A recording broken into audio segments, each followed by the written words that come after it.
Sons cristalinos estelares, amada família de luz. Então, hoje, nosso encontro sagrado, a gente já está começando a compartilhar como é que está sendo o fluxo desse campo divino para cada um. E a nossa irmã Kalana trouxe para nós aqui que já começou a fazer as leituras, já também está ouvindo a playlist, que achou maravilhosa. Calma que tá vindo mais coisa boa, tô separando mais áudios lá. Vou incrementar ainda mais as frequências lá, tá vindo muita coisa legal, mas eu vou ter que ir soltando de acordo com o que eu tenho permissão, porque realmente as frequências são muito elevadas, né? Então a Kalana trouxe para mim que é a questão de aterrizar mesmo, né? Que tá todo muito expandido, todo muito intenso e eu quero compartilhar aqui com vocês que em relação ao campo, né, energético, já está aberto, tá? Já está aberto porque eu estou fazendo muitos ancoramentos, né? E a gente tem toda uma equipe espiritual que está nos amparando e irá nos acompanhar, tá? Então, a primeira instrução que eu recebi para passar aqui agora é o seguinte: não à toa eu deixei para marcar esse encontro bem, né, após o dia 21, dentro da sincronicidade que a gente está tendo, né? Aqui no dia 21 de abril a gente vai até dia 28 de fevereiro com a máxima agora no dia 25 do alinhamento planetário, né? Que dentro da astrologia, né, antropocosmológica, os chakras têm a conexão com os planetas. Então, está acontecendo um realinhamento dos nossos chakras com o Sol, que entrou numa inversão dos seus polos magnéticos, também junto a esse alinhamento planetário, certo? Então, o que está ocorrendo aqui é, digamos que a ativação no modo turbo da ascensão. Nós vamos ter uma irradiação de 10 a 100 vezes mais intensa de códigos solares vindos para a Terra a partir de agora, tá? E ao mesmo tempo, vamos ter também uma abertura dos selos, dos véus da ilusão dos nossos chakras. Então, a partir daqui, tudo vai ficar mais claro e muitas informações vão ser reveladas, vão ser entregues, informações que estavam em camadas muito profundas do nosso DNA. E é claro que a nossa jornada, a Kemet ao Egito, está dentro dessa sincronicidade cósmica, graças a Deus. Então, para compartilhar com vocês que tudo é muito intenso a partir daqui, a partir dessa aula. Então, a primeira instrução que me foi orientada, ser compartilhada, é para que vocês, a partir de aqui, tenham consciência que vocês já estão em um processo vibracional de cura e resgate de fractal de alma. E a partir disso possam fazer os vossos ancoramentos. É necessário o vosso sadhana, a vossa prática espiritual diária, com um tempo hábil para meditação, para alongamento, para concentração, para ancoramento de vossa equipe espiritual, para toda a integração com as memórias e com os códigos do DNA que estão sendo trabalhados. Tudo bem? Então, a egrégora pede para que eu informe a todos, né, que nós somos uma corrente e que o trabalho se dá em corrente, é necessário sermos pilares de sustentação um para os outros, tá?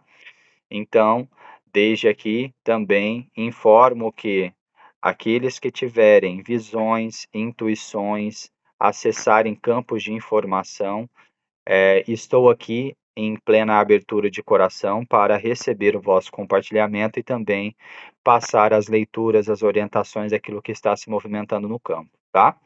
A primeira grande orientação e mais importante é essa. É simples, é reta e é direta. Prática do sadhana espiritual todos os dias para ancoramento, suporte vibracional dos pilares de luz, tá? Quando nós estamos movimentando grandes campos de energia, a gente não pode ser pego de surpresa. A gente tem que já estar desperto no processo, certo? Então, para estar desperto no processo, vocês vão fazer o ancoramento de acordo com a conexão dos vossos corações. Ah, Sérgio, o que eu preciso fazer? Não tem um desenho, não tem um formato, não tem uma receita. Aqui nós estamos falando sobre a espiritualidade universalista que se faz na conexão do teu coração com o sagrado.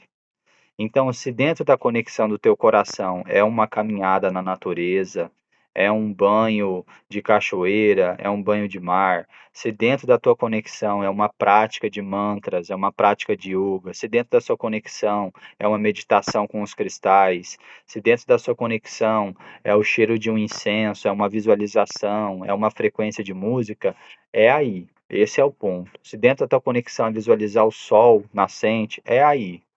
Então, cada um agora está convocado para fortalecer o seu canal de conexão com o sagrado, com o divino que habita em si, da forma como a sua intuição te disser, te informar que é para ser feito. Tudo bem?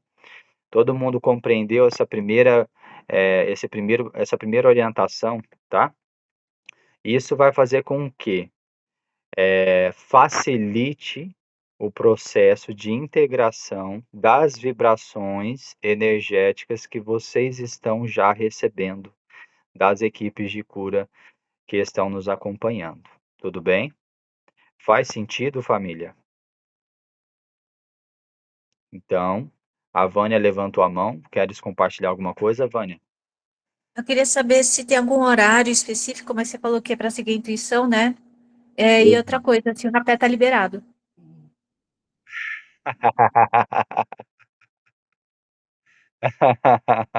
É, então, a Vânia mandou mais uma tripulante para a nave, né, Vânia? É, Tomara. Acho que a Kalana conhece a Denise Maeda, é uma japonesinha. Faz uns 3 anos que ela foi no Shambhala. ela me mandou mensagem ontem, e hoje dizendo que ontem ela entrou em contato comigo, hoje já entrou em contato dizendo que as férias deu certo, já está tudo alinhado e vai decolar com a gente. Então, minha irmã Vânia, em relação ao que você trouxe, né, do horário, tá?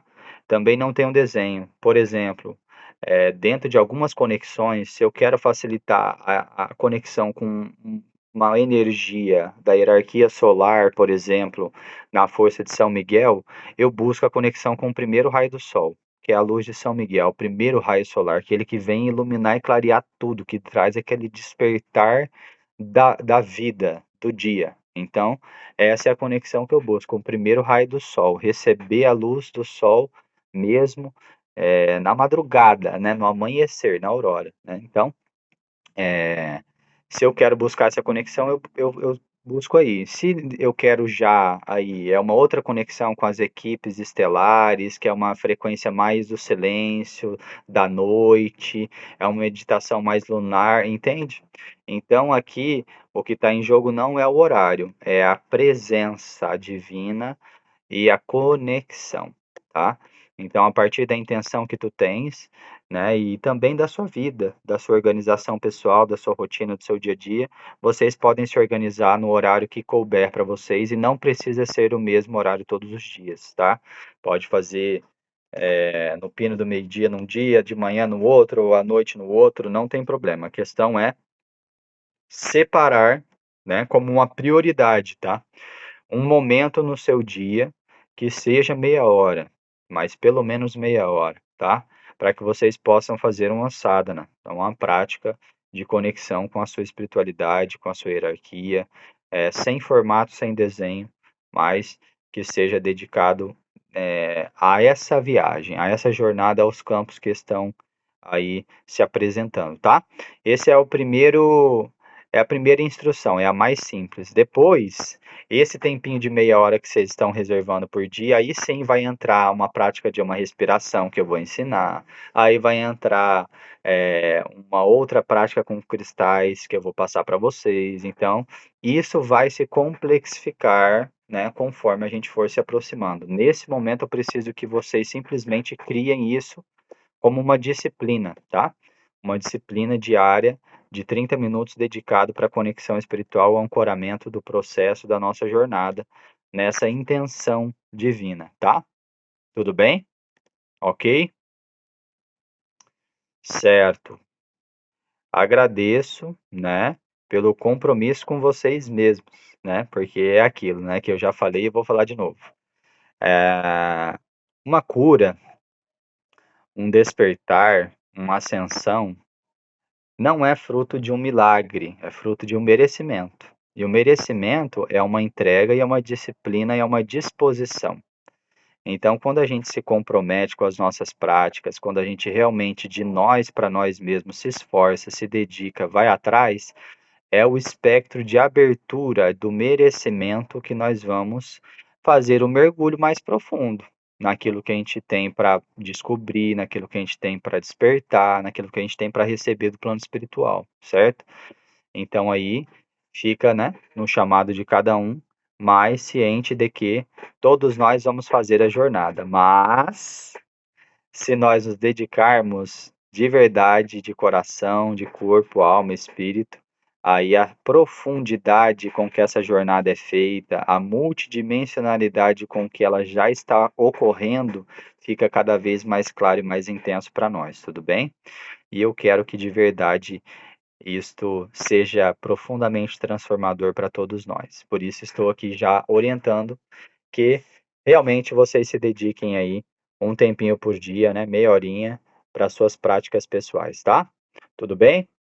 Seguimos avante. Alguém mais quer compartilhar alguma coisa, família? Algum sinal, alguma intuição, alguma dúvida, tá? Quero fazer um bate-papo com vocês primeiro antes da gente entrar na aula. Outra coisa, ô Sérgio, o rapé tá liberado? Sim, sem problema, tá? Lembrando que, para a instrução do campo do rapé, aí eu vou falar na flecha certeira aqui porque não é essa a intenção, senão eu vou levar uma hora aqui para a gente falar sobre o rapé. Mas eu acabei de sair de um feitio, inclusive, graças a Deus, um rapé maravilhoso aí que a gente alquimizou, mas é necessário, tá? Porque a gente precisa entender uma coisa. As medicinas, quando elas saem da floresta, elas vêm de uma tradição multimilenar, tá? Dentro da conexão com a natureza sagrada, com a floresta, as medicinas sempre são invocadas na luz do fogo sagrado, tá? Então, você acende o fogo, acende a fogueira. E aí não tinha, né? Não tinha a luz da vela lá na aldeia, né? Não se fabricava vela, né? Tinha que ir atrás das toras mesmo, na mata, acender o fogo, né? Para consagrar a medicina na luz do grande espírito, né?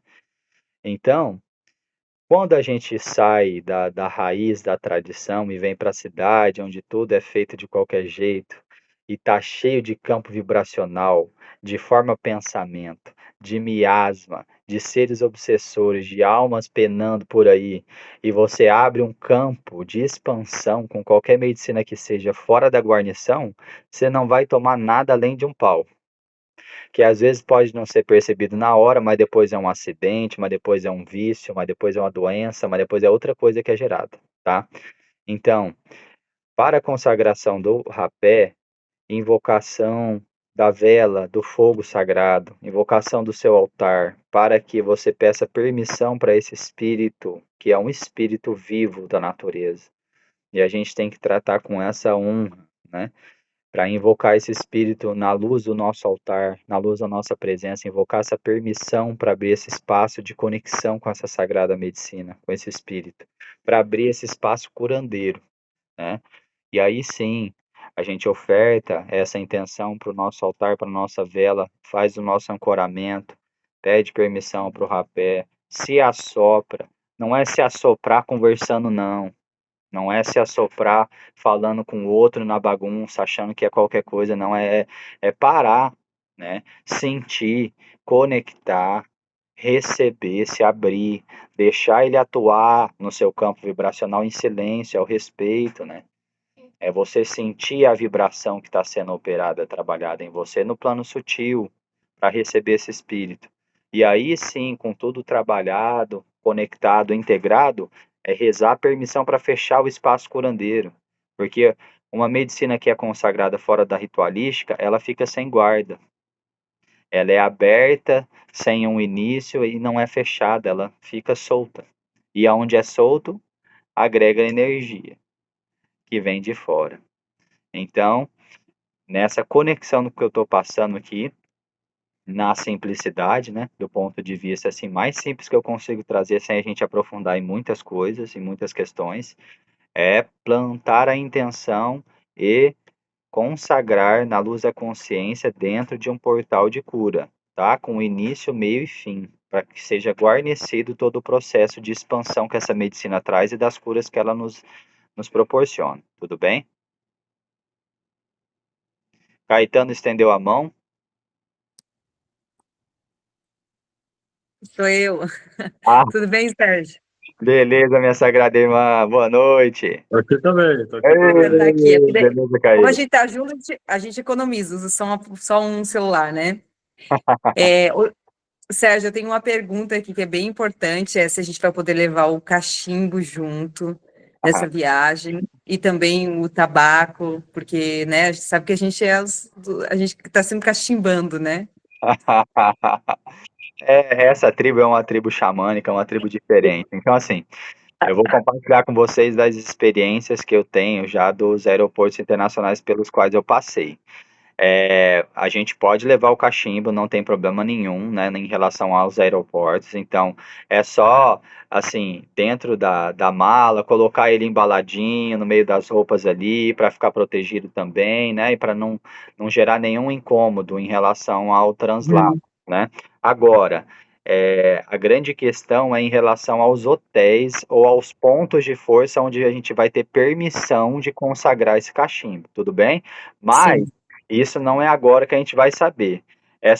É o seguinte, leva que tá tudo certo, que lá nós vamos saber qual que é a permissão que a gente tem e aonde que a gente vai poder consagrar, tudo bem? Mas vai ser feito, sim. tá? E o Ah. tabaco? E o tabaco, a preocupação, o tabaco passa no aeroporto, como é que é? Nunca, Será? nunca tive problema com tabaco no aeroporto, não. Ah, perfeito. Pro Tabaco Peru ele a não gente é, levou. tabaco ele Peru a gente levou, né? O único problema era a gente achar o lugar que podia, né, acender, mas deu certo. não, o tabaco ele não é uma substância ilícita em quase nenhum país. Não conheça um país que Sim. seja, então não tem problema. Pode levar que não tem problema não. Eu digo porque é substância agrícola, né? E alguns países têm restrição quanto a entrar produto de origem vegetal. Tem umas Sim. frescuras também. É, Mas eu acho que não é o caso. Não é aí alimento, né? é aquilo, eu nunca tive problema. Eu sempre nunca deixo de viajar com o meu cachimbo, nem com o meu tabaquito sagrado. Então, nunca tive problema. A gente vai naquela intenção, né? A capa da invisibilidade ali e você vai Uhum. plasmando que nada nem é visto, tá? A Sim, única tá. coisa que eu já, a única coisa que eu já fui surpreendido e foi muito forte foi uma vez que eu fui viajar com um crânio meu de cristal. Meu Jesus Cristo, eles acharam que eu tinha um crânio de macaco na minha mala, É, quiseram revirar toda minha bolsa de magia lá e ficaram apavorados quando eles tiraram um crânio de cristal. Eu olhei e falei assim, eu não tenho muito o que dizer, é um crânio de cristal, tudo bem? Pode passar? Pode, então tchau. Boa. Então, Tara, essa é a nossa dúvida e preocupação, né? Para a gente poder, para os nossos rezos, estar na conexão. Não vai ter jeito não. Uma vez eu muito no apuro, eu liguei no quarto do hotel, o encendedor lá que puxa a fumaça e aí cachimbei ali mesmo, deu nada, vamos que vamos, a gente vai do jeito que dá, não tem como não, Sim, quando o rezo chama, a conexão chama, né, a gente vai dar um jeito, pode ter certeza que vamos estar preparados aí para estar atento, né, aos locais que a gente vai ter essa permissão e vai ser possível fazer essas rodas de rezo aí, tá? sim, tá bom. Rô, são essas perguntas? Rô, só essa, é que a gente, a nossa conexão, né, que a gente faz diária, a gente tenta realmente, o cachimbo, o nosso rezo, né? Sim. Nosso altar em casa, essa conexão, a fogueira, agora a gente está na fogueira, o banho de Maravilha, mar também, né? Na conexão com a natureza. coisa Por boa. enquanto, por enquanto os meus sonhos ainda não chegaram, né? Mas pode ser que venham, né? Porque quando vem, vem com tudo. Aí eu compartilho. Tá bom então. Ó, já vou aproveitar então a participação aí do Caio e da Ju para falar o seguinte para vocês, família. A gente teve permissão, tá? Do Dia Sabri, que é o guia que vai acompanhar a gente, né? de fazer as filmagens, tá? Para Que bom. uma reportagem, para um documentário aí da Chant FM, oficialmente estará cobrindo nossa jornada. E aí, a gente precisa, além da permissão dele, né? A permissão de vocês, mas é uma permissão que não é uma obrigação, assim, sabe? Ah, eu autorizo o direito do meu uso da minha imagem. Isso é, claro que vai ser feito, né? Um papel para ser assinado, porque eu acredito que esteja dentro de um lugar que precisa dessa burocracia, né, para a gente correr tudo com uma tranquilidade, mas é muito além disso, é saber se vocês querem de coração participar dessa cocriação, que é não apenas uma maneira midiática de divulgar o nosso trabalho, mas sim de trazer informações canalizadas, né, de trazer transmissões com que a gente vai estar trazendo ali nas rodas de conversa em algum momento especial, né? Então é também é, contribuir com todo o despertar de uma memória planetária que vai se expandir essa informação para muitas pessoas, tudo bem?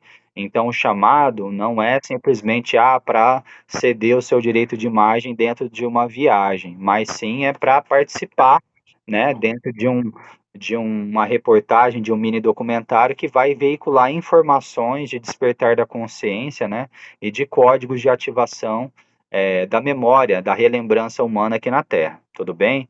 Então, eu vou passando assim, né, para ficar mais fácil. Se alguém tem alguma restrição, se não quer participar, aí já levanta a mão ou comunica agora. Se não, a gente compreende que tá tranquilo para todo mundo fazer essa participação. Também se a Jo ou se o Caetano quiser trazer alguma palavra nesse sentido, tá aberto, tá? Sérgio, na verdade, né, para não assustar o pessoal aí, né, quem não gosta de falar, tem gente que não gosta de câmera, não gosta de microfone, então não se preocupa, né, quem não quiser falar, e a gente ainda não programou como vai ser, né, então vamos captar lá as imagens dos lugares para mostrar, né, o Diá vai falar, provavelmente, vai contar um pouquinho da história, o Sérgio vai contar mais a parte espiritual, a gente vai contar do que a gente está sentindo, né? Nós, como viajantes, como nos sentimos ali, gostamos mais, né, deste lugar, deste outro lugar, o que sentir. Então, quem quiser falar, dá os depoimentos, a gente vai perguntar depois. Quem quiser falar, a gente vai estar captando. Agora, quem quiser, não quero falar, mas não tem para onde eu aparecer, a gente vai filmar, fazer uma tomada geral, né, das pessoas, né, do grupo todo andando, caminhando. Então, só para se despreocuparem, assim, para quem não tem o hábito, não se sente confortável em falar diante do microfone, então fica à vontade, tá? Não precisa se sentir culpado de, tipo, não consegui colaborar, né? Vai no sentido do coração, né, Sérgio? Exatamente, exatamente. E aí, E família? não vão obrigar ninguém a falar também, não se preocupem. Acho que os únicos que vão ser obrigados sou eu e o Diá, né? Se a gente não falar, vai dar ruim. Sim, vocês sim. Tá, e aí, família? Alguém tem alguma restrição ou não? Vambora. É isso aí, tamo junto. Participar, tranquilo para todos? Ah, mas vocês são demais. É isso aí. Coisa boa! Vamos que vamos então! Já tá cocriado também aí, então. Caejô, preparem os microfones de lapela e preparem o kit da Missão Impossível. Vamos que vamos decolar nessa mini documentário aí, tá bom? Eu tenho certeza que vai ser muito especial. E como eu estava conversando com a Jo, eu tinha tido essa ideia antes de comunicá-la, é claro, porque ela tem uma via já telepática, né? Tem uma anteninha já plugada aqui na telepatia. Ela mesma me falou: Ó, Sérgio, então, eu tava pensando nisso, nisso, nisso. Eu falei: então pronto, chegou já a informação. E aí a gente se falou, né? E realmente tem mensagens, né? Tem pacote de informação, é assim que eu vou traduzir, porque é assim que eu vejo, né? Tem pacote de informação, quântons de luz, né? Que eu só vou ter permissão, tá? De compartilhar em alguns pontos específicos, tá? Então, só dentro de um lugar, só dentro de um vórtice é que certas informações vão poder ser compartilhadas com vocês. E aí eu tinha visto mesmo que isso devia ser registrado como um movimento de uma onda de despertar da consciência humana, né? Então, Eu sinto que vai ser um trabalho grandioso, fenomenal mesmo, ter essa cobertura como um legado, né? A gente realmente missioneiros, né? Nessa jornada, indo dentro de uma missão de compartilhar e expandir tudo isso que a gente está acessando também para toda a humanidade. Eu acho que é muito nobre esse intuito, né? E vamos contribuir ativamente aí com todo uma onda, né? Desse grande movimento que é a transição planetária, tá bom? Gratidão pela vossa colaboração, compreensão, entendimento e cocriação dentro desse movimento, tá? Arro! Alguém quer compartilhar mais alguma coisa, Irmandade, família? Não? Já estamos aí nos 25 do primeiro tempo. Eli, Oi. vamos lá, Emi, pode falar. Oi, boa noite para todos. Eu estou tentando conseguir os livros aqui no Uruguai, o que está ficando mais difícil, porque outros eu tenho As Chaves de Nefertiti. Eu não sei se o autor é brasileiro ou É será brasileiro. que eu consigo ele em PDF?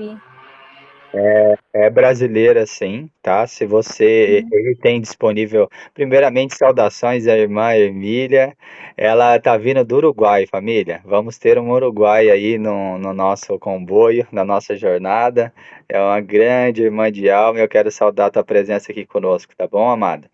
Fico muito feliz Obrigada. com a tua presença aqui. E então, minha irmã, em relação a esse livro, tem disponível na Amazon para compra. Eu não sei como é que fica em relação à entrega internacional. Eu vou te mandar o link. Caso não Tá, seja possível, ele não tem e-book não, tá? Ele é um livro mais rarinho assim de achar. Eu tenho ele acho que eu posso.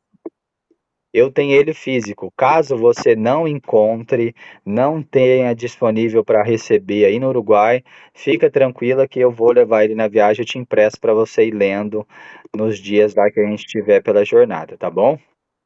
Tá bom, obrigada. Acho que eu consigo sim receber aqui pela Amazon. Ah, E com respeito à energia, estou sentindo muita vibração, muita sincronia, ah, com a viagem, ontem e hoje, foram muitas imagens do batizado que a gente vai receber lá no Egito, ah, sentindo muita energia de Iemanjá ah, presente para nós, ah, e muito feliz de compartilhar com vocês essa viagem. Outra pergunta seria, no meu caso, que eu não consumo animais, é viável no Egito eu, por exemplo, conseguir alimentos que não seja de origem animal e seria também avisar isso no voo, antes do voo, para que eu possa consumir ah, alimentos. aham. Fica tranquila que desde que eu fechei, né, com a agência Egito Tours, eu informei que muitos, né, inclusive eu também, sou vegetariano, graças a Deus. Dois aqui também. Eu falei, né, informei que nós seríamos muito vegetarianos na jornada, né, e que eu gostaria de uma dieta preferencialmente vegetariana, né, visando também os campos de sutilização energética, né, que serão necessários para que a gente aporte toda a luz espiritual que estará disponível para nós. Então, isso já foi pensado, sim, fica tranquila, em relação aos hotéis onde nós estaremos, né? Todos estarão avisados, bem como também as companhias aéreas, tá? Em relação aos voos, nós receberemos então alimentação vegetariana, ok? Perfeito, obrigada. Imagina, querida, saudações. Vamos que vamos. Saudações. Mais alguém quer compartilhar alguma coisa?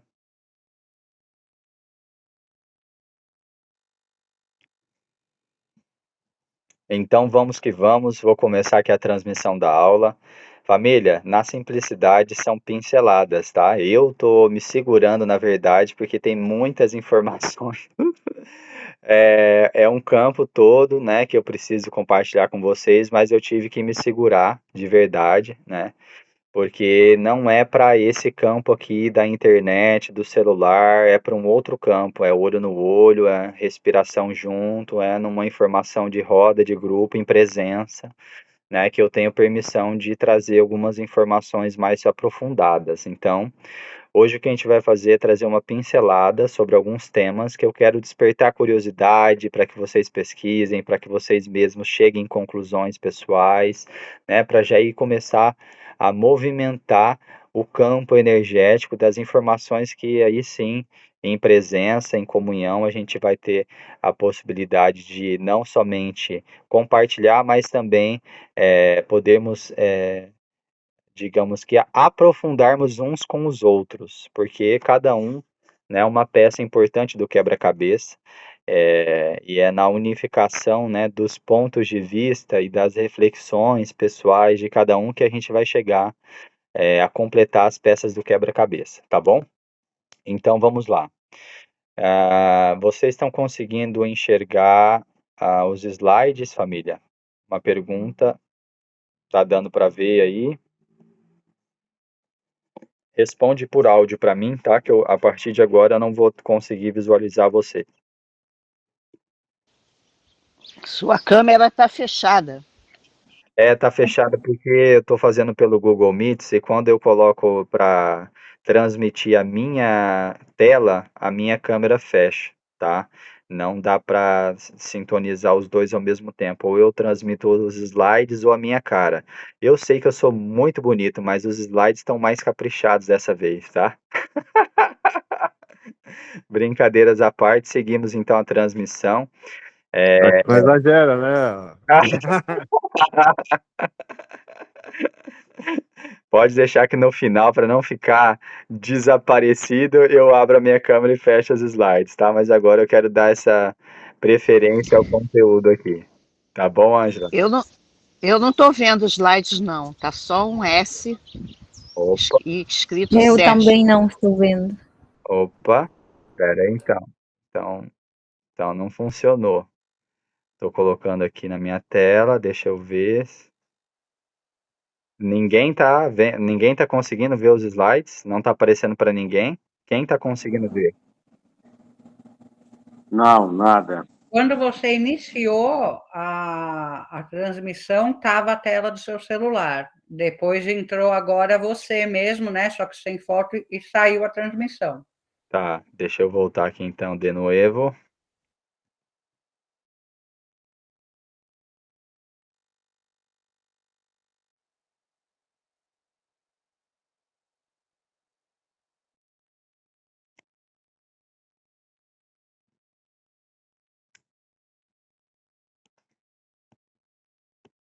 E agora?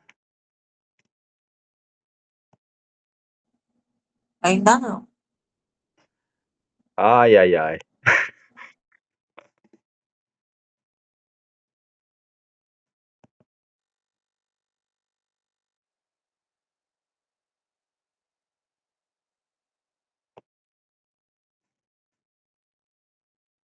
Não tá aparecendo nada para vocês aí? Só um S, uma bola Não, vermelha com S. Só o S.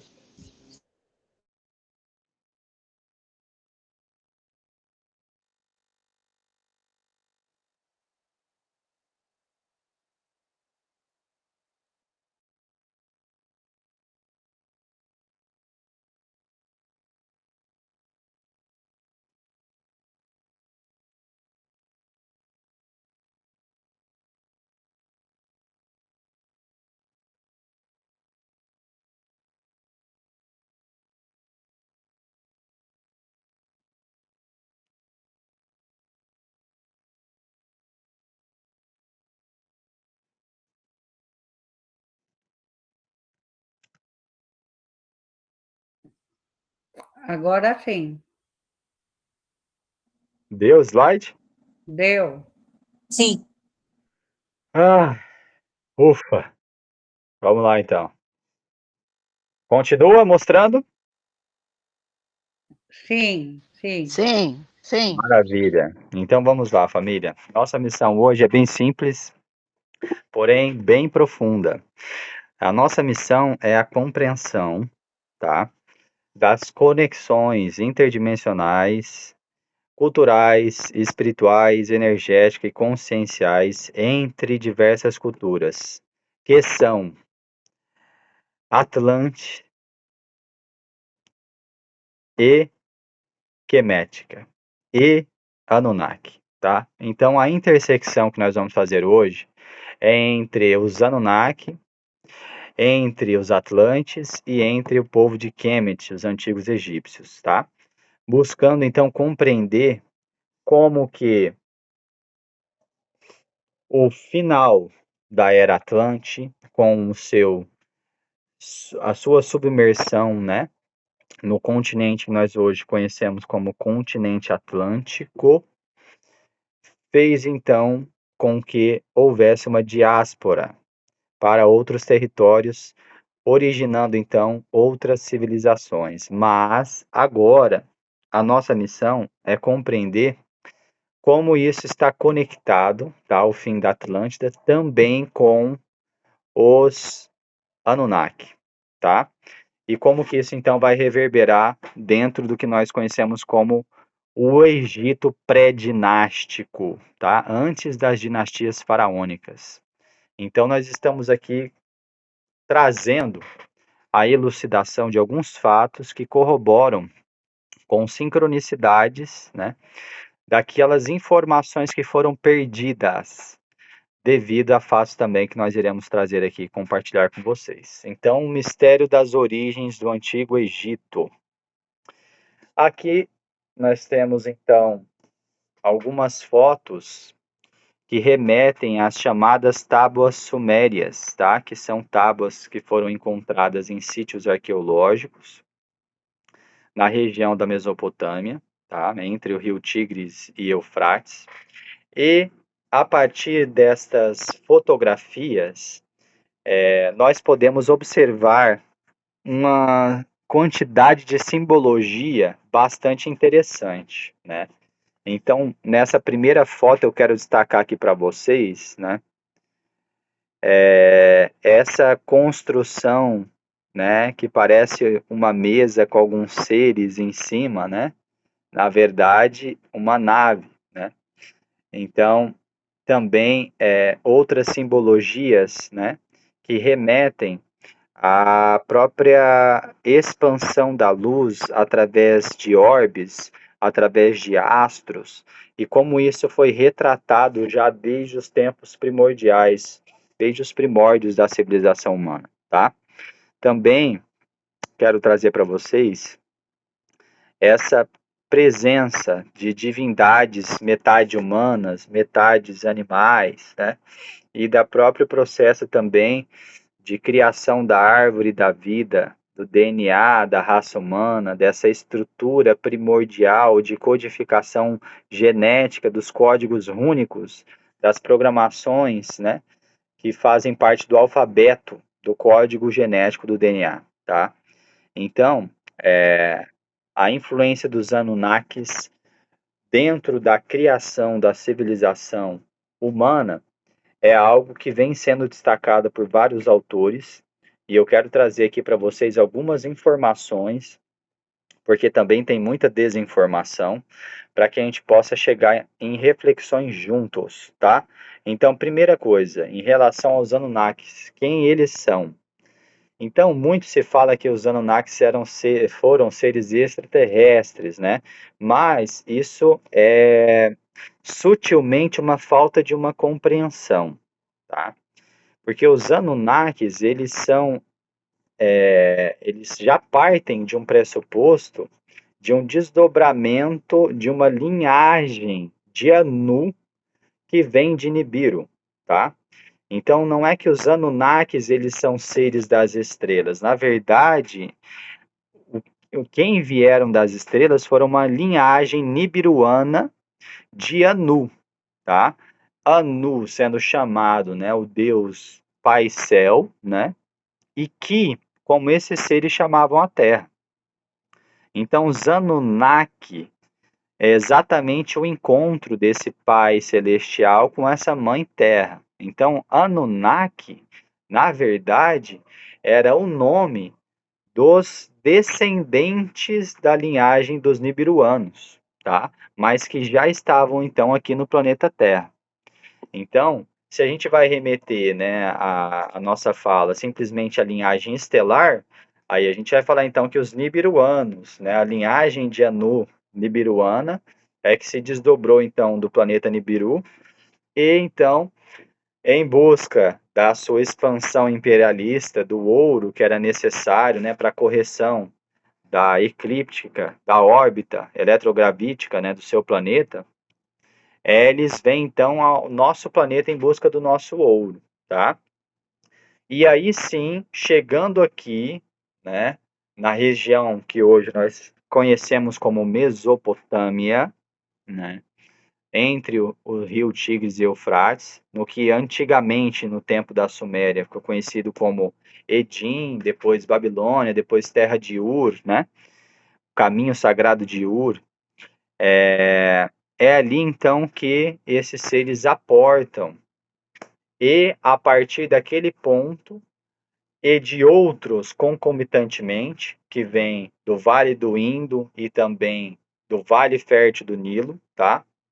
Esses seres, então, ali na região do Oriente Médio, começam a estudar o DNA humano e através da intervenção genética, produzir, então, uma miscigenação com o seu próprio DNA, criando uma nova linhagem aqui na Terra, tudo bem? E aí, o que interessa dentro desse processo todo, tá? É que eles trouxeram consigo uma tecnologia muito avançada, tá?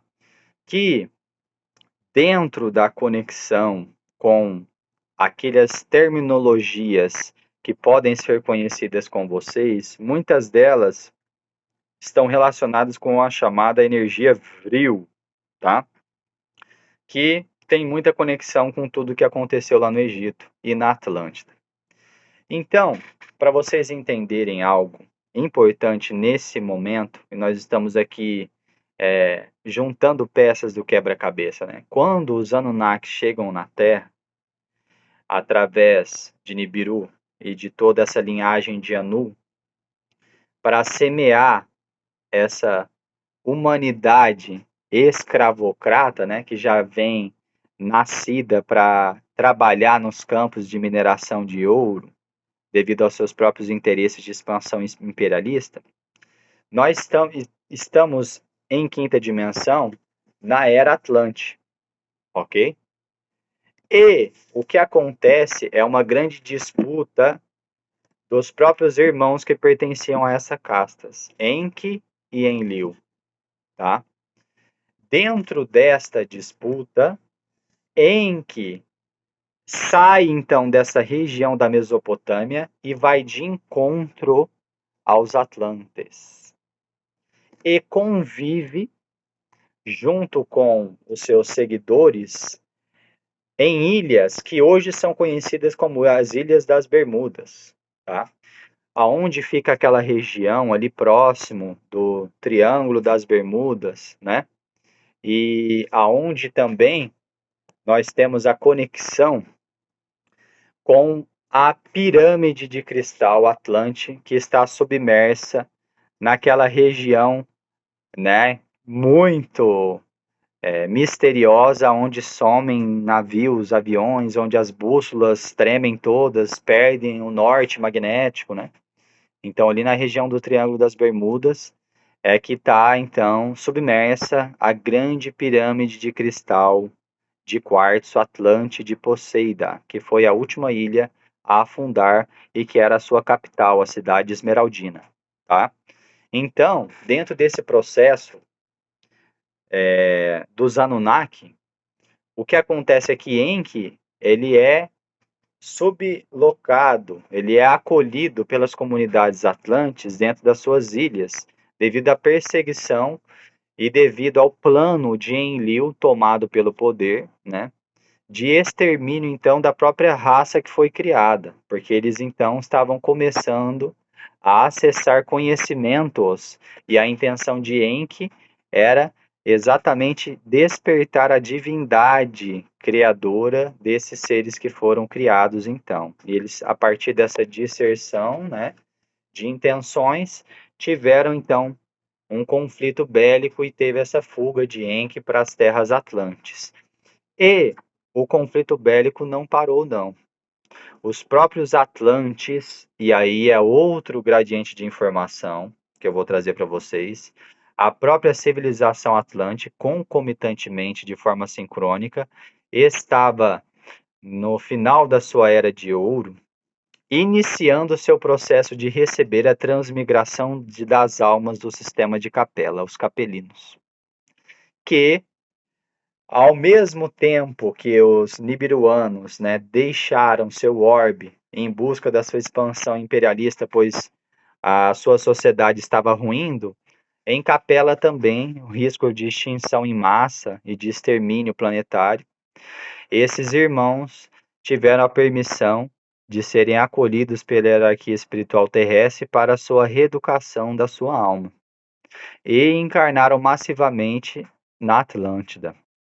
Isso trouxe uma queda, tá, vibracional do gradiente energético das almas que estavam encarnando na Atlântida. Porque até então eram grandes mestres ascensionados, eram grandes comandantes, eram seres estudiosos da engenharia genética, das alquimias, né, da magia divina.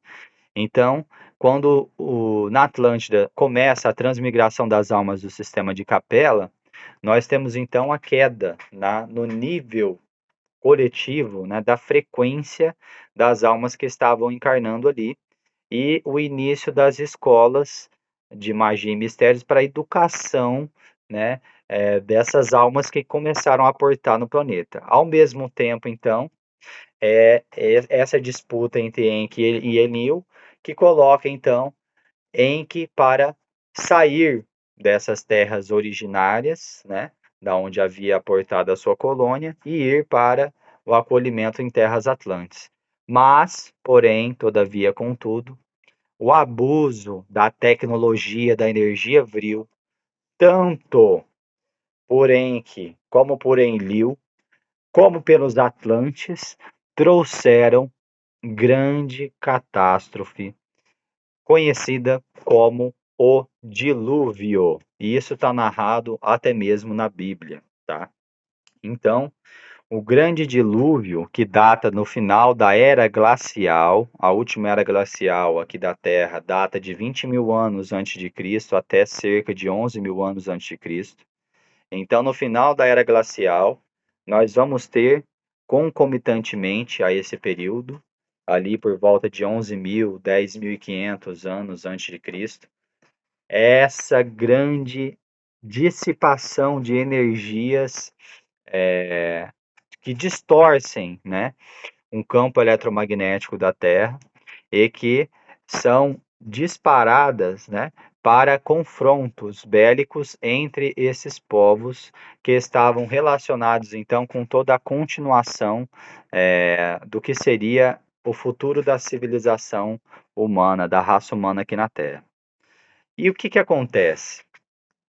O planeta Terra se inclinou em seu eixo, o que danificou todos os portais planetários, as redes de grade planetária e os portais estelares no planeta. Todas as pirâmides e tecnologias se desconectaram, porque, lembrem-se, já haviam muita tecnologia e muitas pirâmides dentro da própria Atlântida e dentro dos próprios Anunnakis, que chamavam não de pirâmides, mas de zigurates, né? Eram outras formas com que eram construídas, mas respeitavam a geometria piramidal, tá? Inundações e cataclismos destruíram as colônias atlantes e grande parte da superfície da Terra. Essa linha do tempo também conhecida como dilúvio atlante. As explosões ocorreram resultando em mais uma inclinação do eixo da Terra, deslocamento de algumas massas de terras globais e uma série de terremotos e inundações massivas em alguns locais. E aí, então, o continente, né? As últimas ilhas do continente Atlante afundam, submergem. dentro do que nós conhecemos então como o Oceano Atlântico. E aí, o que que acontece? Após o dilúvio e ao final do Império Atlante, nós temos a unificação da Confederação de Ra, dos Elohim e, através da linhagem dos felídeos sirianos, a alteração do campo morfogenético da Terra, criando uma barreira de frequência natural, isolando a Terra da comunidade galáctica. Por quê? Naquele ponto da história, a tecnologia da energia Vril estava muito avançada, os dispositivos aqui já cocriados estavam muito avançados e eles poderiam então, através de toda essa demonstração, né, do desequilíbrio com que estava sendo utilizada essa tecnologia, poderiam causar danos extraplanetários, tá? Poderiam causar danos dentro a nível do nosso sistema solar e até da nossa galáxia, resultando inclusive, né, na destruição do próprio planeta. Então, por conta disso, né, dentro do Codex Galáctico, quando uma civilização planetária atinge o ponto, que é um ponto que é bem preciso, que eu vou compartilhar com vocês, que é o ponto onde aprende a manipular a energia do átomo, tá? Energia atômica. Quando se aprende, uma civilização tecnologicamente aprende a manipular a energia do átomo, opa, o estrago pode ser grande.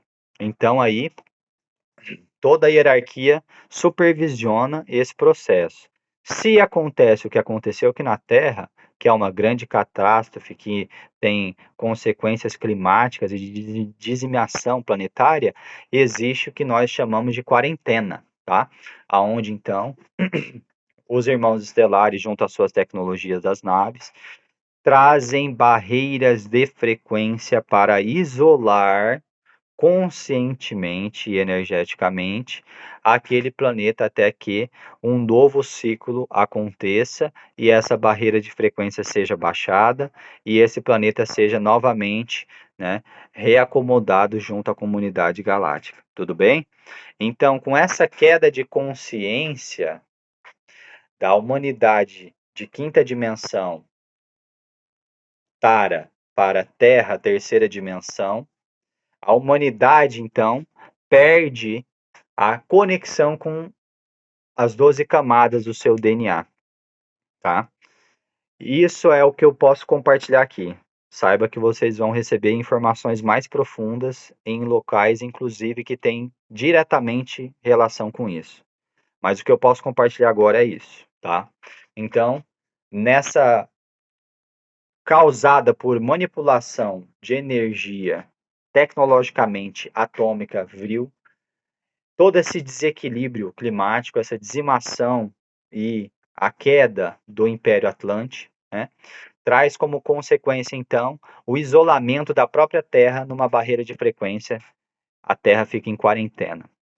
Junto com isso, o próprio ser humano, né, perde a sua configuração adâmica, crística da semente original Kem, tá?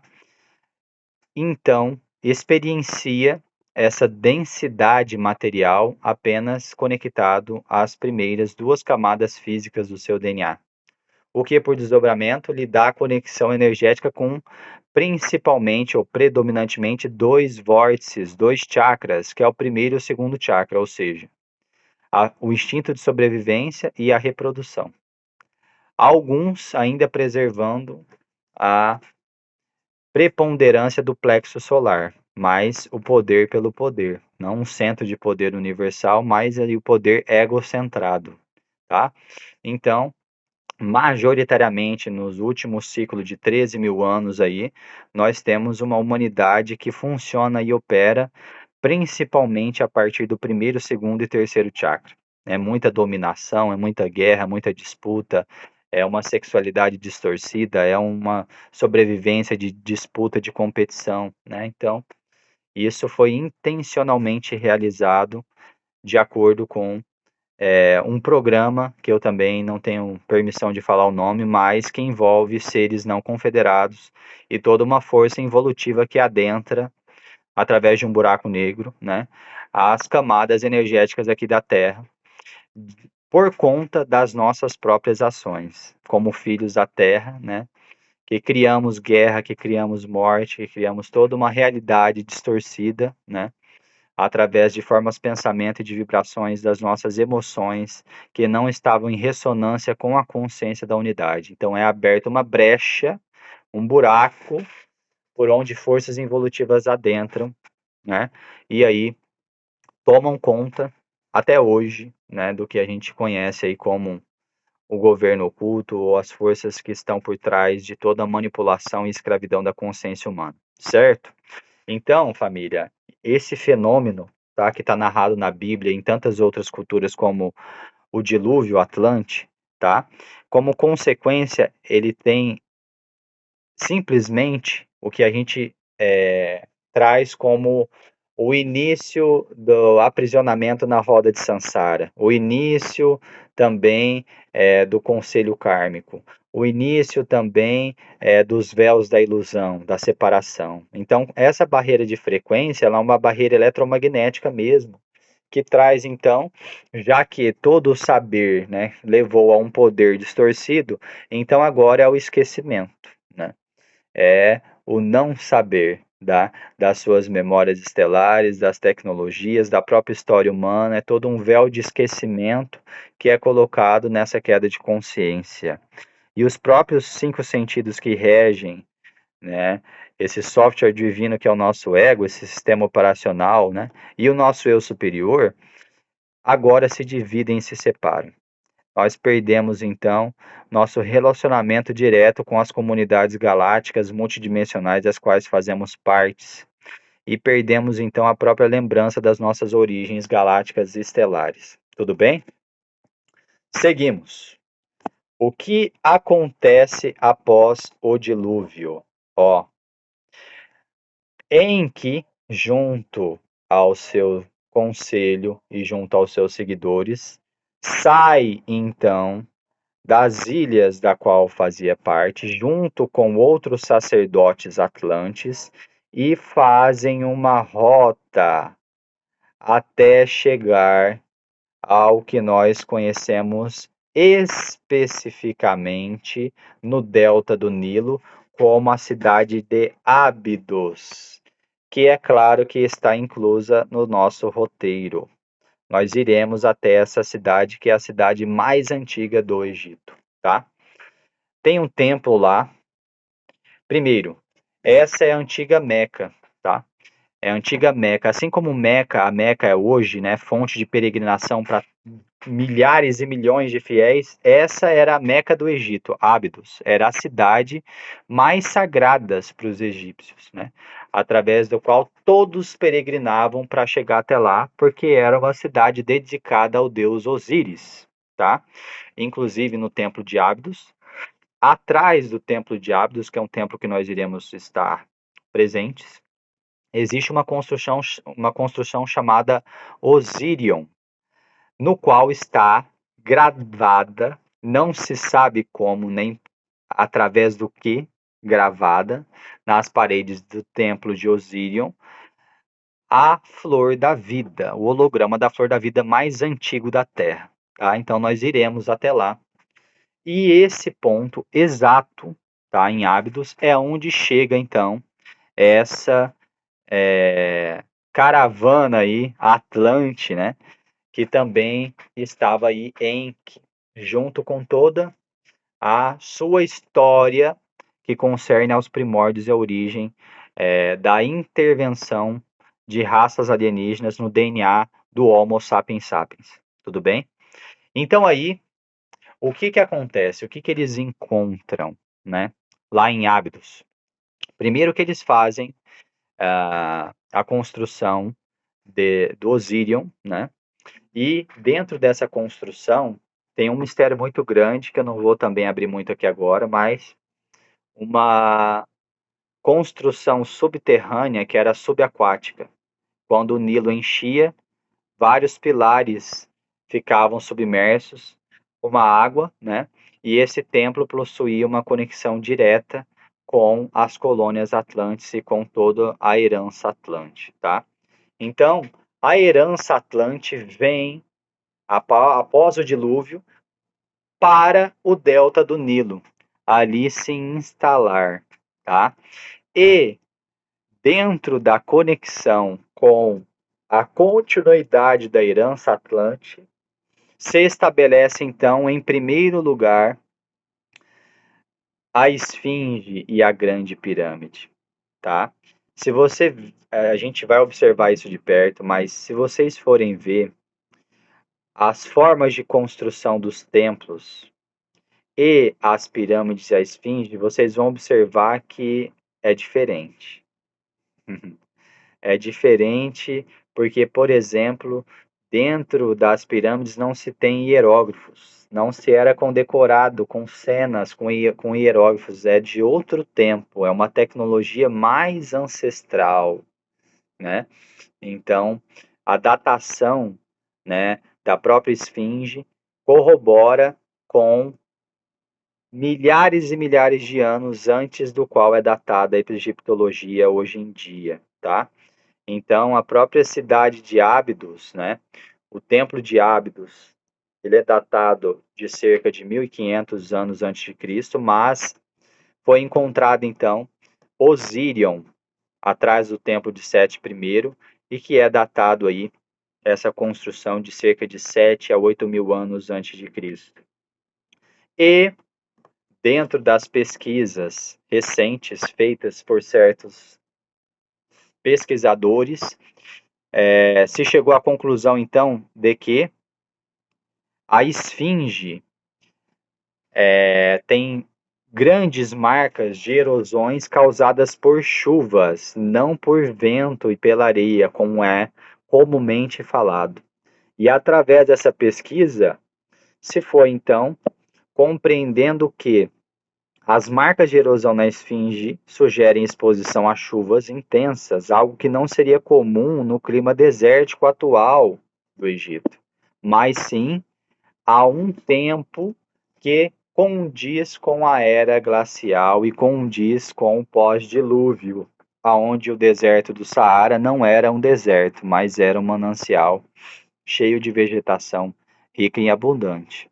Então, a partir da observação física dessas erosões que não são causadas por vento, mas sim por chuvas intensas, e que não tem chuvas intensas há milhares de anos nessa região do Egito, é que a gente pode chegar à conclusão de que a Esfinge é muito mais antiga do que eles falam dentro da egiptologia, tá? E então, retornando a alguns slides, tá?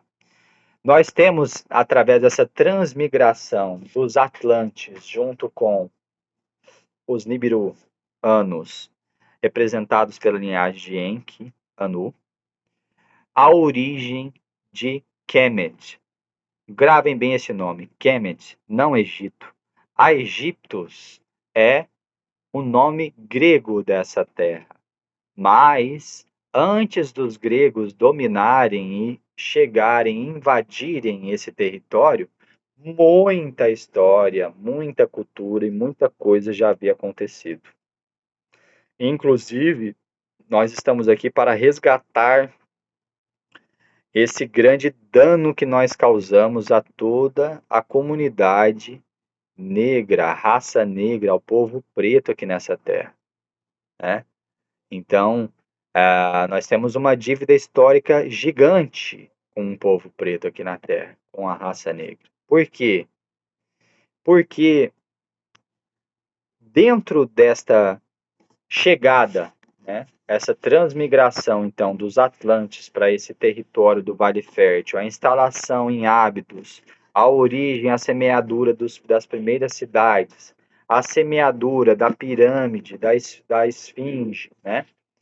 E, a partir daí, a unificação das tribos africanas, tá? Então, quando as tribos africanas, as nações africanas, né, que estavam dispersas por todo o continente, se unificam, unindo o Baixo Nilo com o Alto Nilo, aí nós temos a origem de Kemet. e da sua primeira dinastia, o primeiro faraó, que é Menés, tá? Então, Kemet, usado pelos antigos egípcios para nomear a sua própria terra, significa terra negra, fazendo uma referência ao próprio solo fértil do Vale do Nilo, no qual suas águas deixavam essa substância preta como uma substância de fertilidade, né, dessas águas, mas também como uma menção à própria cor da pele dos seus habitantes. Então, as primeiras dinastias faraônicas e o primeiro povo originário de Quem, da terra de Kemet, é o povo preto, tá? Tanto que se você for estudar os registros, né, dos traços mesmos, for olhar bem as estátuas, os traços, né, o nariz, a própria cor da pele registrado nos hieróglifos é preto, é o povo preto, é o povo negro, né? Então, isso está sendo comprovado com pesquisas antropólogas, inclusive tem um grande antropólogo que eu quero recomendar muito para vocês a leitura dos textos dele, que é o Anta Sheikh Diop, que é um excelente e exímio pesquisador que desmistificou muitas crenças dentro da egiptologia e desprogramou um absurdo de um racismo intelectual, tá? Em que o povo negro foi então considerado como burro, como raça inferior pelo resto da humanidade.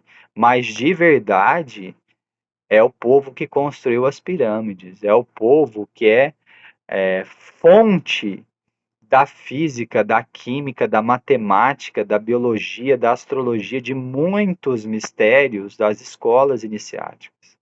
O povo preto são reis aqui na Terra, são grandes sacerdotes, guardiões de minas de ouro, guardiões de conhecimentos, guardiões de pedras preciosas, sacerdotes da natureza, certo? E, infelizmente, aí a gente vai compreendendo também, né, que a Terra dá voltas e que tudo tem conexão com um mistério maior, mas eles são roubados. Esse conhecimento todo é roubado a partir da invasão do seu território por muitos povos, tá? Então, essa Terra Negra, Kemet, que é a unificação das tribos africanas do Alto Baixo Nilo, os núbios, os do reino de Cush, junto aos Atlantes, levantam então essa grande pátria-mãe, essa grande civilização que é o berço da cultura e da civilização humana, que é Kemet. Os remanescentes da cultura mundial avançada da Atlântida, que são visualmente vistos na região do Egito, eram conhecidos em sua história mais antiga como Kemet, pois era a última resistência após o dilúvio da Atlântida para os sacerdotes Melquisedeque da Chama Azul restantes e os templários essênios guardiões para ativar o código Ken. Os Atlantes tiveram que proteger e encobrir os dispositivos de energia de quinta dimensão antigravitacionais conhecidos como Ankh, que foram usados para ajudar a construir as pirâmides. A Esfinge foi construída primeiro, depois a Grande Pirâmide, que foi usada como uma estação de teletransporte interestelar ativa desde o momento de sua construção, durante o auge da sua operação. A Grande Pirâmide de Gizé também foi usada como uma câmara de ascensão para os poucos selecionados que possuíam a montagem de DNA necessária a favor dos Elohim. A pirâmide foi usada como uma escola de treinamento para iniciados no programa de ascensão Melquisedeque, e também para a cura, a aceleração da montagem genética e para a passagem para os portais da terra interior abaixo da Esfinge. Então, guarnecendo por esta herança atlante os faraós, os representantes de Deus na terra, foram escolhidos como os guardiões, os sacerdotes do conhecimento atlante lemuriano. Foram escolhidos a dedo para guardar os mistérios da origem da civilização. E, muito mais do que isso, por guardar a codificação do DNA original da raça humana e os conhecimentos iniciáticos das escolas de mistérios que dariam acesso novamente a esta informação em um tempo vindouro. Então, Kemet, o Antigo Egito, é um desdobramento da raça Atlante lemuriana. É a fonte, o suprassumo, a síntese de todas as outras raças filogeneticamente que já experienciaram a vida na Terra. Então, a última experiência genética que nós tivemos aqui na Terra ocorreu, meus irmãos e minhas irmãs, no Antigo Egito, supervisionada por todas as hierarquias espirituais elohínicas, débicas e angélicas, conectadas à fonte da criação, mas, porém, todavia, contudo, sob ameaça, perseguição da agenda alienígena negativa, dos não confederados.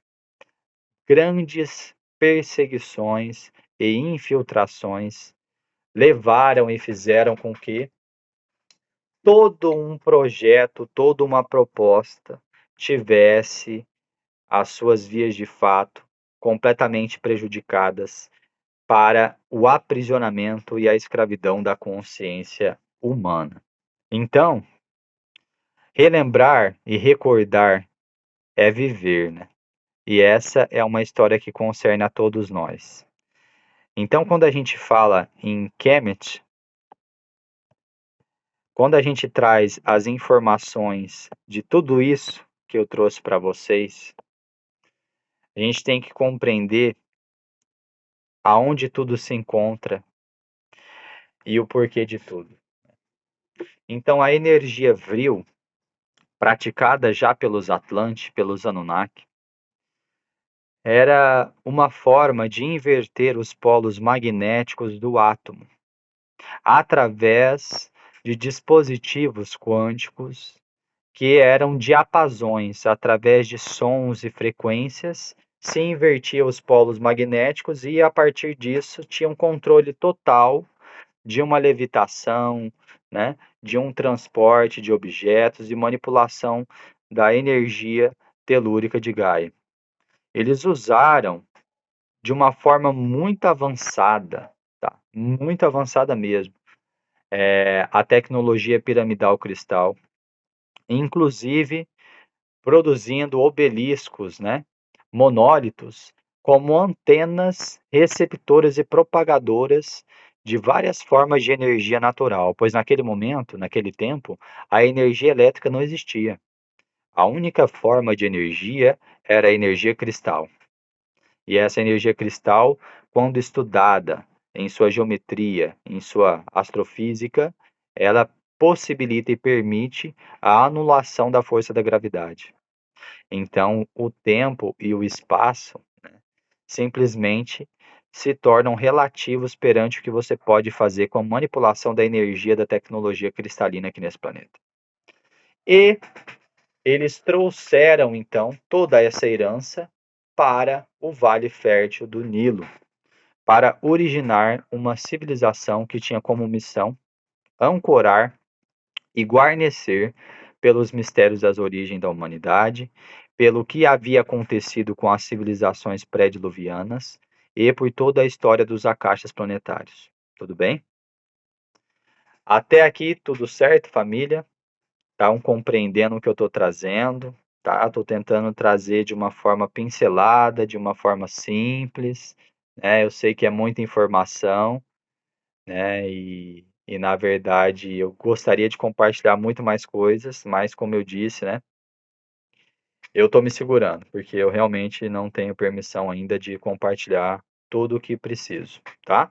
Mas aí, dentro do que eu já compartilhei, pergunto para vocês se está entendível, se alguém tem alguma dúvida, se alguém tem algum compartilhamento, algum apontamento, tá?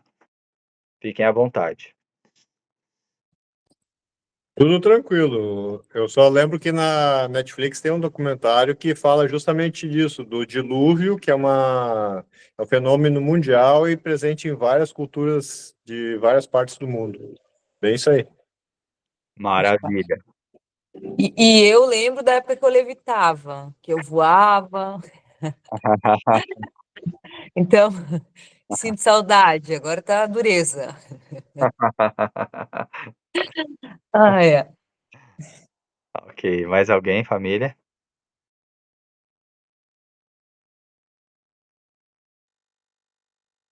Certo. Então, o que que acontece? Para a gente concluir essa primeira aula, essa primeira introdução a todos os mistérios que a gente vai estar lidando, vai estar trabalhando nessa jornada, né? Nós temos então a chegada, né, por volta, né, dos anos 10.000 antes de Cristo, dessa transmigração do povo atlântico com, né, a linhagem de Enki para essa nova civilização que estava emergindo no Vale do Nilo, tá? Ábidos, junto com Ábidos, o culto a Osírion, né, o culto em Osírion a Osíris, que, pasmem, algumas fontes, e nós vamos, né, como eu falei, eu não tenho permissão de compartilhar tudo ainda, mas em alguns acessos internos, né, Enki e Osíris são a mesma personalidade, tá? Representam o mesmo ser consciência. Mas a gente vai deixar para falar sobre isso lá dentro mesmo, porque essa é uma informação bem profunda, tá?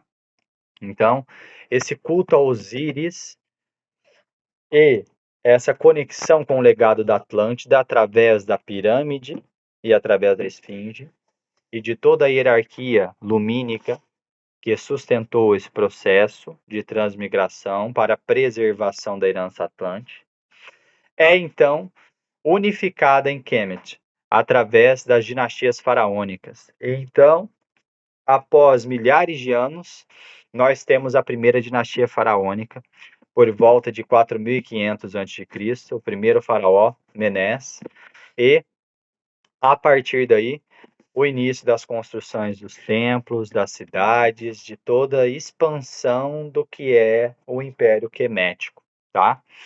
Então, a partir daí, nós já temos concomitantemente, tá, invasões de outros povos a esse território. Começando pelos próprios sumérios, depois passando pelos acadianos, depois passando pelos assírios, até chegar por volta, né, de cerca de meio século, né, 500 a 600 anos antes de Cristo, quando então, depois, após os assírios, né, em cada uma dessas invasões, o império ia se enfraquecendo, tá? Bem como também o propósito foi se perdendo. Porque vamos agora aqui compreender uma coisa, tá?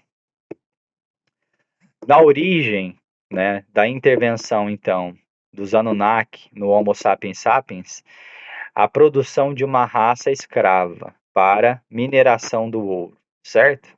Depois, num segundo tempo, o próprio povo negro, que eram os guardiões da herança atlântica, os guardiões dos templos, os sacerdotes, começam a fazer o quê? Repetindo inconscientemente a programação, a escravizar a outras civilizações. Então, eles começaram, e isso está registrado em vários templos, em várias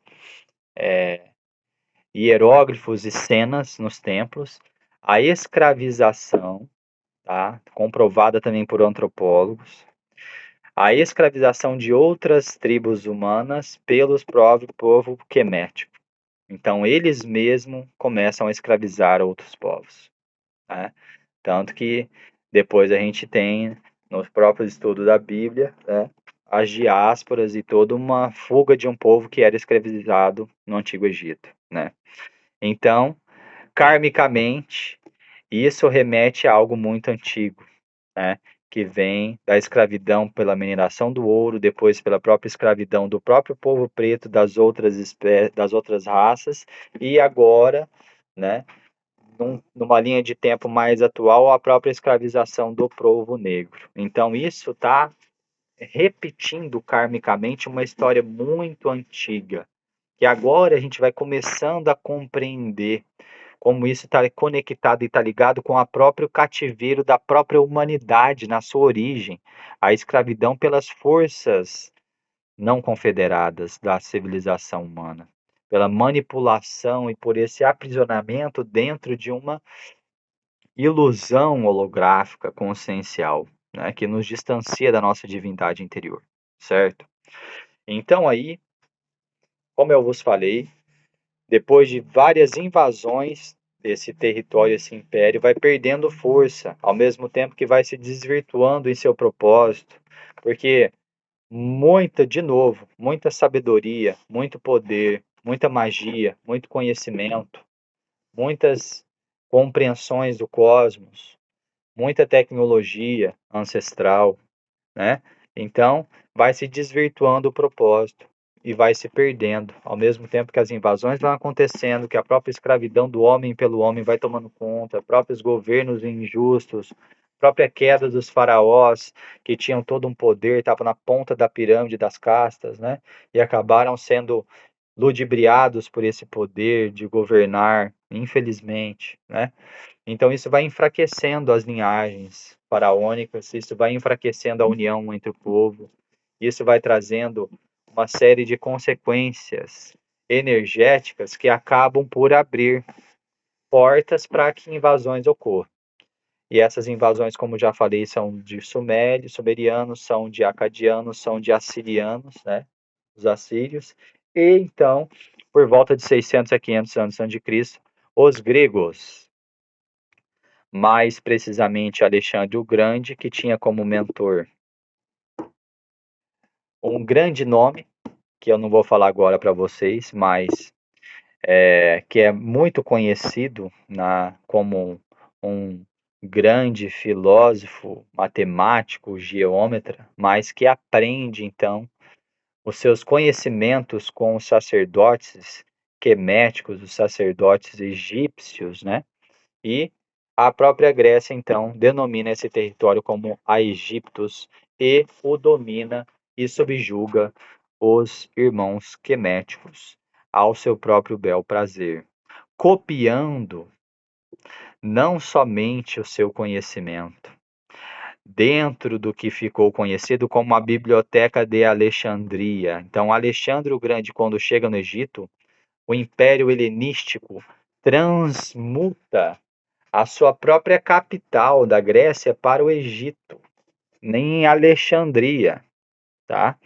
Então, a Biblioteca de Alexandria continha nada mais, nada menos que todos os únicos remanescentes documentos que continham as informações das civilizações pré-diluvianas e do que aconteceu aqui na Terra em relação à intervenção Anunnaki, em relação ao dilúvio, em relação à origem de Kemet, tudo isso foi queimado novamente através, né, de manipulação e através de uma tentativa, né, de subjugamento da raça humana, escravidão da consciência humana, se destrói então a Biblioteca de Alexandria, que continha os documentos mais antigos registrando as origens da raça humana, o que aconteceu no dilúvio e sobre a Atlântida e a Lemúria, e sobre as raças raiz da humanidade, tá? Então, além desses documentos e da própria biblioteca serem totalmente queimados, o que fizeram? Copiaram os ensinamentos fundamentais dados dentro das escolas de magia e mistério iniciáticas do Antigo Egito e ocidentalizaram esse conhecimento, transformando no que eles chamaram de filosofia. Ai, ai, ai. Não é fácil aceitar nem compreender, mas muitas das ideias propagadas e colocadas como creditadas aos antigos gregos, na verdade, foram roubadas dos antigos irmãos queméticos, tá? Do Antigo Egito. Porque imagina, a compreensão física, da medicina, da astrologia, das ciências esotéricas ocultas, da própria alquimia, né, que tem essa raiz Chem, já dentro do nome, que depois, né, com a invasão árabe, após a invasão romana, né, se transforma em alquimia e é transmitida para todas as outras civilizações. No Antigo Egito, a alquimia era a prática de transmutação divina. Então, todo esse conhecimento que depois é traduzido em conceitos filosóficos, né, e grandes nomes como Platão, Sócrates, Aristóteles, Pitágoras, todos esses, né, que ficaram extremamente conhecidos como grandes fontes de sabedoria, na verdade, são replicadores de todos os mistérios e da reconceitualização de um conhecimento muito mais ancestral do que a própria Grécia, tá? Então, infelizmente, aí, nós temos um legado que foi roubado, tá? E nós temos uma injustiça histórica com o povo preto, com o povo quemético, tá? Infelizmente, essa é uma história triste, mas real, tá? Então, muito do crédito que nós damos para a Grécia como, né, a fonte de todo um conhecimento, na verdade, a própria arquitetônica, né, das construções monumentais, os pilares, é uma grande cópia do que eles encontraram e admiraram no Antigo Egito, tudo bem? E aí, depois então da derrocada de Alexandre o Grande, né, pelos romanos, né, da invasão romana, aí nós temos então outras invasões como a árabe, né, e após a invasão árabe, então, o final das dinastias faraônicas, né, e o início então do até hoje do que nós temos aí do Egito sendo uma extensão do Império Árabe, né? Então, dentro dessa percepção que eu quero trazer para vocês, também a interconexão com a chegada de Cristo, Jesus ou Cristo, tá? Essa é a última coisa que eu tenho permissão de compartilhar nessa aula de hoje. Também não tenho permissão de falar muito profundamente sobre isso, é uma pincelada e é uma sincronicidade que eu quero trazer para vocês. Então, dentro de toda essa distorção que foi acontecendo a partir das dinastias faraônicas, né, aonde foi se perdendo a intenção original, né, dos faraós de preservar a cultura da raça atlante, né, e preservar todo esse conhecimento sacerdotal, iniciático, né, nós temos um grande enviado, né, pelo próprio Sananda, que foi Akhenaton, tá? Que é aí considerado como muitos como um dos maiores faraós ou o mais louco, né? O faraó hippie que deixou Tebas, né? Que era a capital do Antigo Egito e criou a sua própria cidade, tá? Akhetaton, né? Que é a cidade dos deuses. E esse faraó então quis instaurar o monoteísmo, a crença em um Deus Sol central, único, como a fonte de todas as outras divindades, tá? A chegada desse faraó, que tem como um dos seus filhos Tutankhamon, que a gente vai ali no Vale dos Reis também estar próximo, né, à sua tumba e na visitação que a gente vai fazer no Museu do Cairo antigo e no Museu Novo Egípcio, nós vamos ver muitas coisas da tumba de Tutankhamon aí como um filho representante direto de Akhenaton, que é aquele que estava ligado à vinda de Jesus e tentou preparar o terreno para a vinda de Jesus, trazendo então ao retorno a, digamos que, devoção solar, devoção à fonte da criação, devoção ao grande sol central, né? E dentro das suas práticas trouxe essa crença no Deus único, tá? Mas também foi perseguido, e seu filho também, que era a sua descendência, foi morto envenenado, tá? Então, até a vinda de Jesus, todo o próprio mistério das construções, das pirâmides, do conhecimento iniciático, quemético, tudo estava sendo preparado para a chegada desse grande avatar, para uma grande despertar de consciência em massa da civilização humana.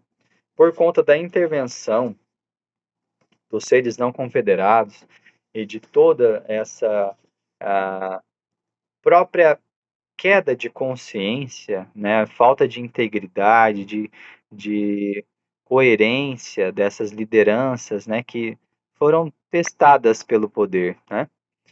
Nós não alcançamos, né, o merecimento e o quantum vibracional de dar esse salto lá atrás. E estamos aqui, depois de 2000 anos, chegando no ponto que era para estarmos lá naquele momento, né? Receber Jesus como esse grande avatar, recordar o caminho de ascensão e compartilhar, né, o conhecimento da iluminação pessoal através do servir à espiritualidade, da prática do paz, do amor, do bem, da caridade, né? Então, essa boa nova não foi escutada pela humanidade que estava adormecida pelos véus da ilusão, do esquecimento e cegas pelo seu poder, pelo acúmulo do poder. E, infelizmente, a história você já conhece, né? A crucificação e a ressurreição, né? Como uma afirmação da vida eterna, da divindade de Jesus ou Cristo, que acende em luz, então, e deixa para nós o seu legado. Não apenas isso, mas a memória viva da sua segunda vinda, que somos nós mesmos, a Irmandade Branca da Luz, essa grande fraternidade de Cristos, que compõe uma consciência cristal planetária. A segunda vinda como a ascensão da própria humanidade aqui no planeta Terra. Os trabalhadores da luz que se despertam em seus códigos genéticos de origem e despertam para a sua missão crística aqui na Terra, dando as mãos e se aliançando no planeta para que nós possamos aí contribuir e colaborar como um legado, né, para essa transição planetária. Então, Jesus, quando ele está naquelas idade, né, que não é descrita na Bíblia, né, que pega ali após os seus 10 anos até seus 30, né? É uma lacuna que fica de onde que viveu Cristo, o que que ele fez, o que que ele aprendeu, né? Aí, meus irmãos e minhas irmãs, a gente tem um resgate profundo para fazer do tempo que Jesus passou na Pérsia, passou na Índia e também passou pelo Egito, tá? Ele foi conduzido por sacerdotes da Ordem Melquisedeque para receber informações das escolas de mistério do Olho de Horus, tá? De altos sacerdotes egípcios, tudo bem? Que preservaram, tá? Esse conhecimento por milhares de anos, só aguardando a vinda desse avatar, tá? Que já estava anunciado dentro de toda a hierarquia solar representada pelos faraós. Então, Jesus é recebido e é reconhecido como Melquisedeque, Avatar, Christos, Cristal, Sananda, solar, logo solar, e tem permissão de adentrar em muitos lugares, novamente, não posso falar muita coisa aqui, aos quais nós passaremos. Então, não somente, né, lá no bairro Copta, que é a primeira igreja católica, nós vamos estar lá, né? Vamos visitar, está dentro do nosso roteiro, a primeira igreja católica do Egito, mas também na própria casa, onde a Sagrada Família, né? Patriarca de São José, Mãe Maria e Mestre Jesus passaram por ali quando da perseguição, né? No Egito, mas vamos passar por muitos lugares onde nosso mestre teve permissão de estar recebendo iniciações e treinamento para assumir aos 33 a sua missão de redenção de toda a humanidade, a sua missão crística, na sua potência luminosa mais excelente e mais perfeita, certo? Então, isso tudo que a gente trouxe de informação está conectado em um momento de relance do fractal avatárico Mestre Jesus na redenção de toda a humanidade, de toda essa história da escravidão, dos templos de queda, das linhas distorcidas do poder, para o retornar à origem, à consciência crística, a conexão com a chama trina, o caminho da ascensão como uma prática da paz e do bem, né? Então, esse retorno à humanidade adâmica, a semente original, tá? Então, Jesus, ele não só vem enquanto um Cristo avatárico relembrar a senda do bem, mas ele vem deixar um legado ainda mais profundo que é a sua descendência, a raça crística na Mãe Terra, através de Madalena, sua consorte, Santa Sara, a sua filha, todo o povo que foi chamado de cigano e cujos mistérios estão contidos também no deserto, no caminho dourado, aquilo que a gente vai resgatando, relembrando e recordando.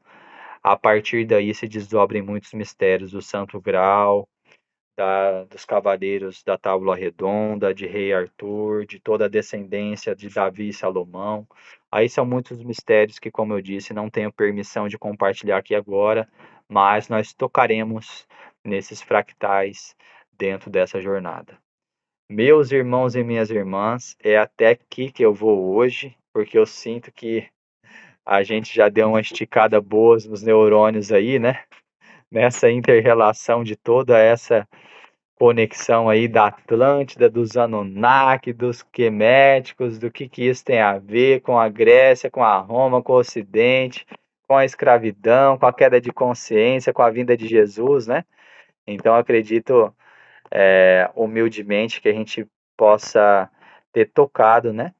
De uma forma sutil, leve, ainda não aprofundada, mas para dar um tchan, né? Para dar um gostinho do que vem pela frente nos mistérios que concerne a origem do antigo Kemet, o antigo Egito. Tá bom, família? Então vou parar o compartilhamento aqui e vou abrir agora aqui para a gente poder se ver um pouquinho, né? E eu quero perguntar para vocês se vocês têm alguma coisa para compartilhar, se querem perguntar alguma coisa.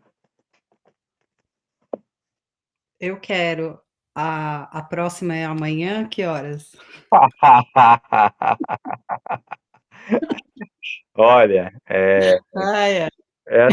essas informações vão girar algumas chavinhas aí, a cascas de vocês. Então pode ter certeza que tem pano para manga aí para vocês destrinchar. E agora, né, o próximo compartilhamento que eu tenho para fazer aqui com vocês é de práticas com os cristais, tá? Porque muito mais do que informação, a gente precisa trabalhar o nosso campo de DNA. A gente vai trabalhar muito profundamente com o nosso DNA para que a gente comporte, né, filogeneticamente todo o trabalho de luz que a gente vai estar fazendo com as hierarquias, tudo bem? Então, me foi orientado a fazer uma aula por mês, tá?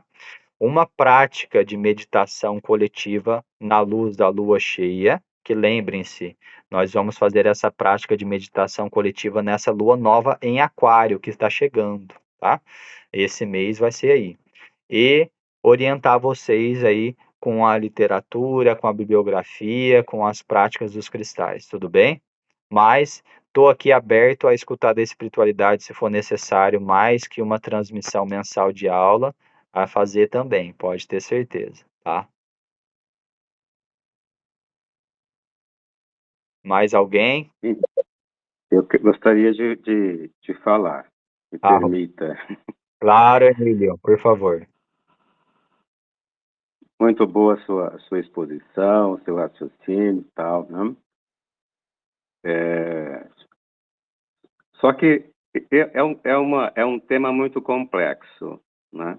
Então, o que você está passando é uma perspectiva dessa realidade, porque existem muitas interpretações, né?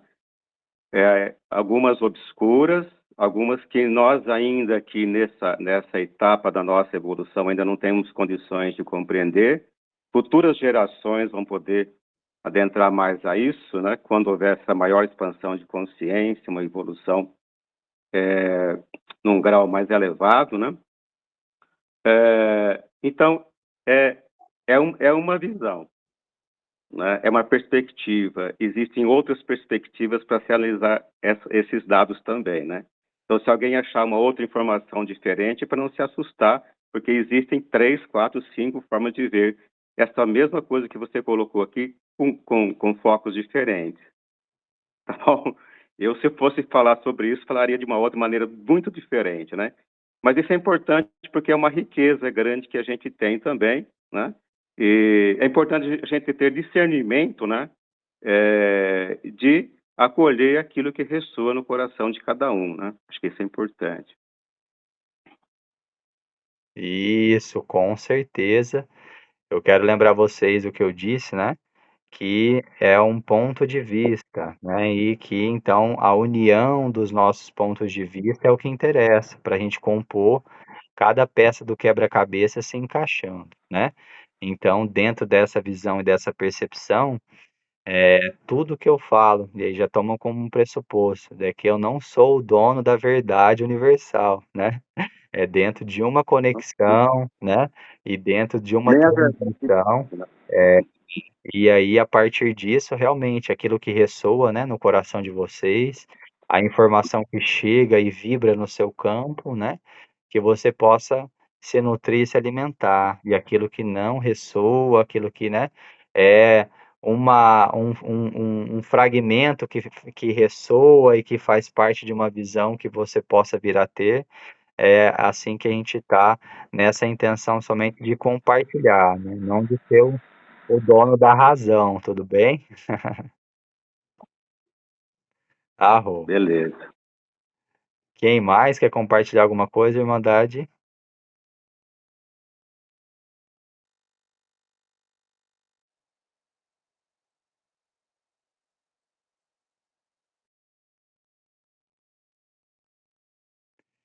Maravilha.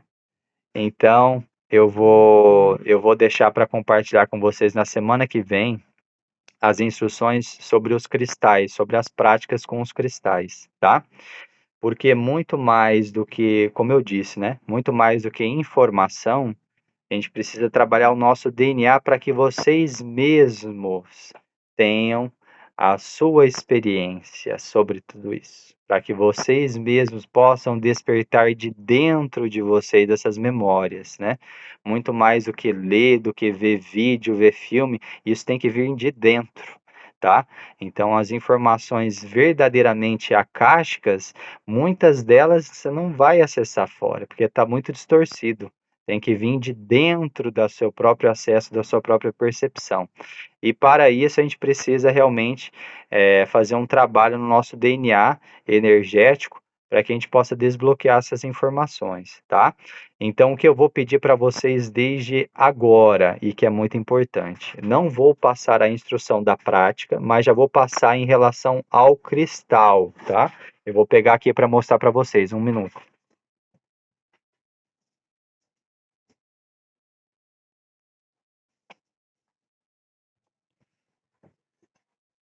Então, para as nossas práticas, nós iremos utilizar este tipo de cristal aqui, tá? Que é um cristal de ponta, quartzo de ponta, ok? Então, este quartzo ponta aqui é o cristal mestre gerador, tá, família? É ele que a gente vai estar usando, um cristal lapidado na sua base, que fica em pé, ó, tá? Ele fica em pé, todo em pé, e tem a ponta virada para cima. Cristal de quartzo transparente sextavado, lapidado, tá? Esse é o cristal que a gente vai estar utilizando. Quantos que vocês precisam? Vocês vão precisar de 4 cristais destes, tá? Nós iremos utilizar 4 cristais desses para formar a base de uma pirâmide energética, a pirâmide de luz, na qual a gente vai fazer as nossas práticas, tá bom? Então, já peço para vocês irem atrás de comprar e encontrar esses cristais para vocês, para que vocês tenham a posse desses cristais, para que daí sim, daqui uma semana, né, todo mundo já tem os cristais, já estão preparados, aí eu possa começar a instruir a prática que vocês vão fazer com esses cristais, tudo bem? Ok? Depois eu mando lá no grupo uma foto também, para ficar para quem ainda não conseguiu ver a aula, né? E vou compartilhar a gravação lá também para vocês, tá bom? Joia? E aí então fica o convite, né? Através das práticas pessoais de cada um, da sua conexão e compartilhando lá no grupo e trazendo a informação para a gente começar a trocar, se conectar, trocar figurinha, né? Tornar essa interação mais dinâmica, mais rica, mais humana, tá bom, família? Tá bom. Gratidão então. Beijo no coração de vocês. Linda noite para nós. Fiquem com Deus. Uma grande chuva de bênção para cada um de nós, tá bom? Beijo, beijo. Até breve. Boa noite.